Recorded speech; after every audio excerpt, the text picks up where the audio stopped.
Just hours ago, Israel responded to an attack by the Houthis on the airport in Tel Aviv with about 12 airstrikes on Yemen. Now, the Israeli government also announced today a new plan to expand its ground forces, its ground offensive in Gaza with the ultimate goal of eradicating Hamas. Here with the latest from Jerusalem is Chris Mitchell, the Middle East Bureau Chief at CBN News. Chris, thanks for staying up late and joining us today. You're welcome, Tony. Good to be with you. And we were just together just a couple of days ago here in Jerusalem. Right. I was there on Friday, so my body's still on the same time clock as yours. But so I feel the lateness of the hour. In fact, just after we flew out of the Ben Gurion airport, a day later, this ballistic missile from Yemen hits the airport, quite significant. Yeah, it was, Tony, and I went down there just a few hours after it hit. It was about 3 or 4 football fields away from the main terminal. So a very significant missile attack, but it could have been far worse if it went just a little further. What happened apparently was that one of the interceptors by the Iron Dome failed. So it was able to get through.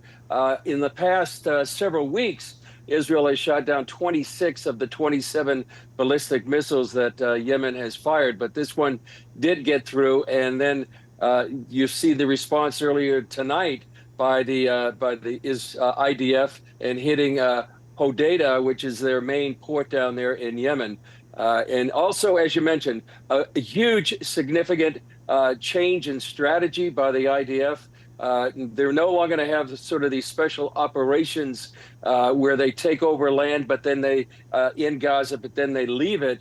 They've called up maybe 60,000, maybe I've heard as many as 100,000 reservists to go back into Gaza and take over territory and keep it. Yeah, I was talking with an IDF officer earlier today, and that was headed north into Syria to relieve some of the full-time forces that are, I think, going back down, more the seasoned troops going to Gaza. So there is, it appears to be a very strong action afoot on behalf of Israel to create maximum pressure to force the release of the remaining hostages.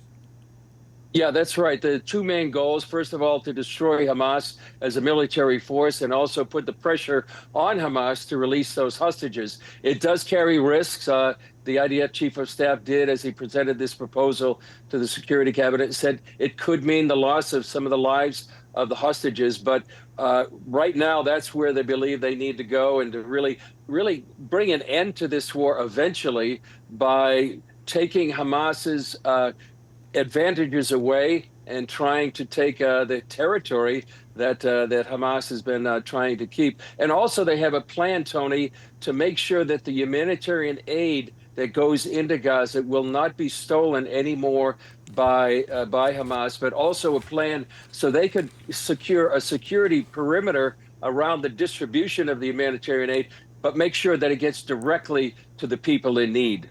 Yeah, I do want to quote Hamas on that. Hamas decried Israel's effort to control distribution of humanitarian aid, according to the AP, in Gaza as a quote-unquote violation of international law.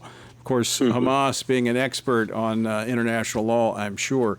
I want to go back to the Houthis for just a moment, because we've seen several airstrikes on the Houthis, and they've been very aggressive in their missile strikes on Israel.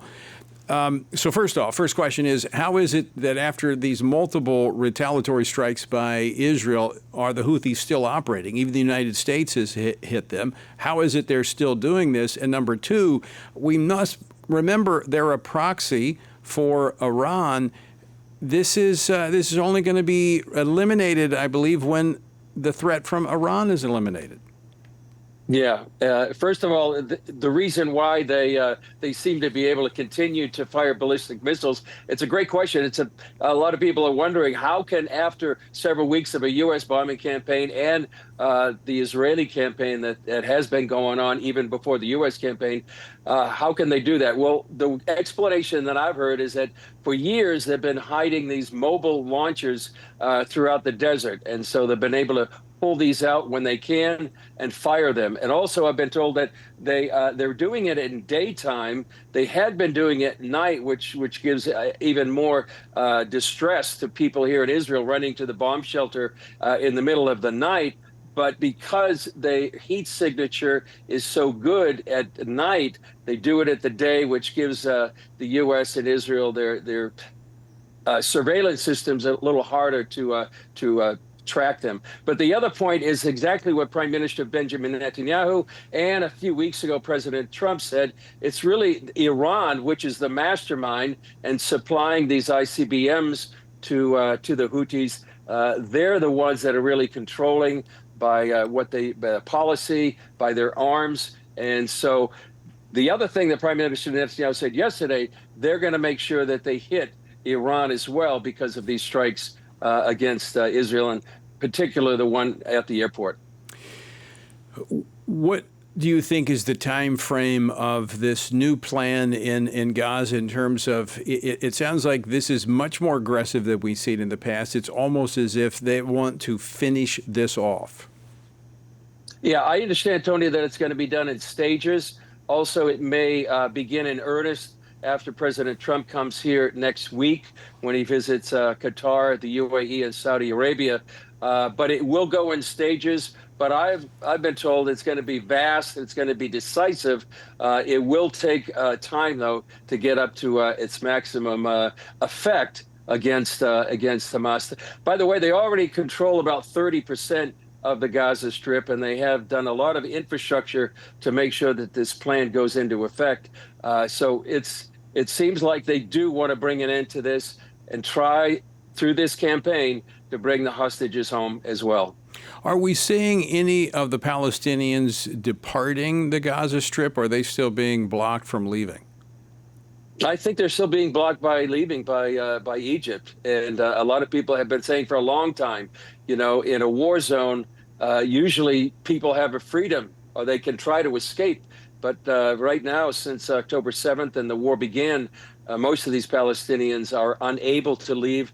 They've really been sort of human shields and leverage as well by Hamas against the IDF and their campaign. Yeah, it's Hamas's pawns. They don't want to lose them, and so they're working, I think, in concert with the surrounding nations to keep them from leaving. Chris Mitchell, always great to see you again. Thank you. I know it's late there in Israel, so thanks for staying up late to join us here on Washington Watch. Thanks, Tony. Great to be with you.